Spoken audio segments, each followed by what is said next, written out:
Hey guys, so in this video I want to do a side-by-side comparison here, iPhone 6 and Nexus 6.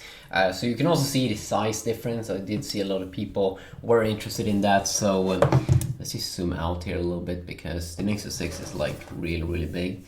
But you can kind of see here there is kind of like a major difference. I mean, this one I have pretty normal hands, and the iPhone is feels pretty comfortable, even though a smaller iPhone also would be a lot nicer because I have to move my hand. Now, of course, I have to think about this even a little bit more here with the Nexus 6 because it is 6-inch instead of 4.7-inch, so it's a little bit bigger. But if you're used to Note phones like Galaxy Note lineup, you're probably not gonna have a major problem with this one. Also, it has a very similar size to the iPhone 6 Plus. Internal specs, of course, you do get some more goodies here inside of the Nexus 6 with like a higher resolution camera, and also Snapdragon 805 quad core, either 2.7 gigahertz and Adreno 420 GPU. I have the what is it called, Cyanogen 12 installed, so I can have custom battery indicator there, as you can see there at the top.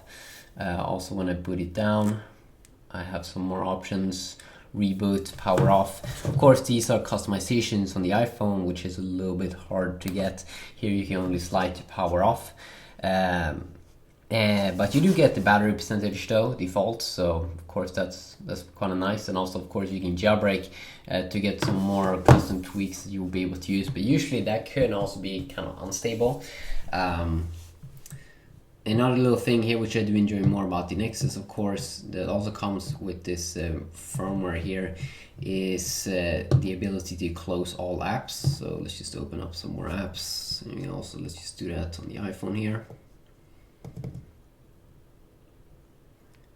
So the problem here with the iPhone in multitasking is we don't have an option here to directly close all apps.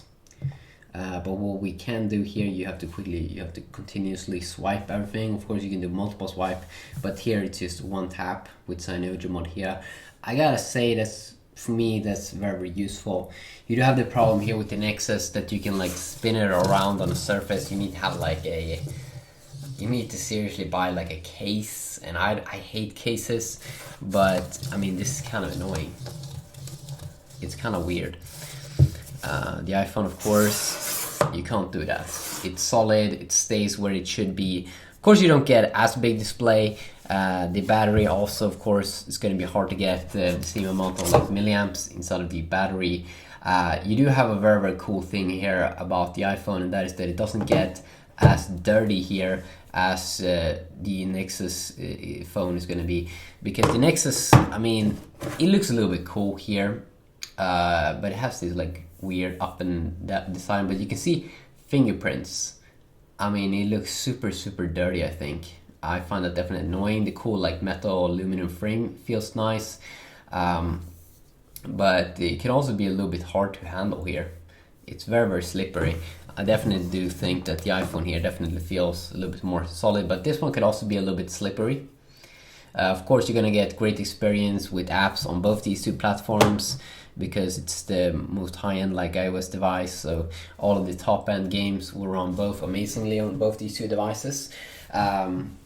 So that's nice. That's nice. Of course, you do have the Touch ID sensor here also on the iPhone, so you can unlock using your thumb, and I use that a lot, so that's definitely nice. You don't have an option like that here inside of Android 5 Windows, so that kind of sucks a little bit. So you have this cool thing here also, which I think is more badass inside of the Android version here, and that is that the top bar kind of changes to the same kind of color here. Like if it's green in here in the Play Store, you kind of get the same color, and same thing goes in here, like movies. I love that color. I think that's super cool. So both are, of course, some of the top high-end devices from 2014. So yeah, and of course we have a lot of UI differences in different apps. You have the app drawer in here, and let's just go, for example, into the calculator, and you can kind of see the difference here a little bit.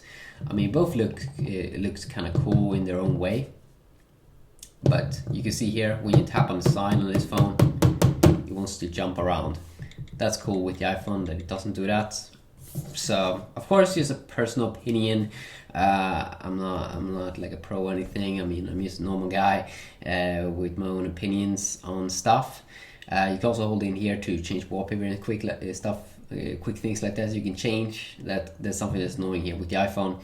That you can't do that. You have to go into settings, and sometimes it can take a little bit too long than what you would prefer. Of course, both these have quick toggles here. Here you swipe up on the bottom, and here you have it over here. But the basic thing is that they are very, very familiar. Of course, you have Siri, you have Google Now, also very, very similar. They both have voices and support, so it's up to you which one you want. Definitely let me know if you want to see specific videos on something, so I can maybe take a look at that. So yeah, have an awesome day. Peace out.